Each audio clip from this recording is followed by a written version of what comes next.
18 సంవత్సరాలకే ప్రొఫెసర్, సంచలనం రేపుతున్న అమెరికా యువకుడు, 306 సంవత్సరాల రికార్డును బ్రేక్ చేసినటువంటి యువకుడు. అతను నాథన్ థామస్ ప్రపంచంలోనే అతిపిన్న వయస్కుడైనటువంటి పురుష ప్రొఫెసర్గా కొత్త రికార్డు సృష్టించినటువంటి పరిస్థితి. 18 ఏళ్ళ 346 రోజుల వయసులోనే మరి ఘనత సాధించి ప్రొఫెసర్గా మరి గిన్నీస్ రికార్డు సాధించినటువంటి అంశం ఇప్పుడు ఇక్కడ మనం చూస్తున్నాము. ఇంతకుముందు ఈ రికార్డును స్కాటిష్ మేతా మార్టిషన్ కొలిన్ క్లారిట్ పేరిట ఉండేది. ఆయన వయసు ఉన్నటువంటి విద్యార్థులకు ఇప్పుడు ఈయన విద్యాబోధన చేసేటువంటి ప్రొఫెసర్గా వచ్చిండు. ఏదైతే కాలేజీలో చదివిండో మళ్ళీ అదే కాలేజీకి ఆయన 18 ఏళ్ల వయసులోనే ప్రొఫెసర్గా వచ్చి ఆయన తోటి ఏజ్ ఉన్నటువంటి విద్యార్థులకు పాఠాలు చెప్పేటువంటి ప్రొఫెసర్గా రావడం అదొక పెద్ద రికార్డు సృష్టించేటటువంటి పరిస్థితి చూస్తున్నాము. ఈయన ఇంకొక కోర్సు కూడా చేస్తున్నాడు.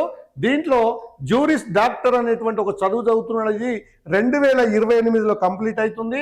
దాంతో భవిష్యత్తులో మేధో సంపత్తి న్యాయ నిపుణుడిగా ఆయన పేరు తెచ్చుకొని ఆ విద్యను కోర్సు కంప్లీట్ చేసేటువంటి దిశగా పనిచేస్తున్నటువంటిది.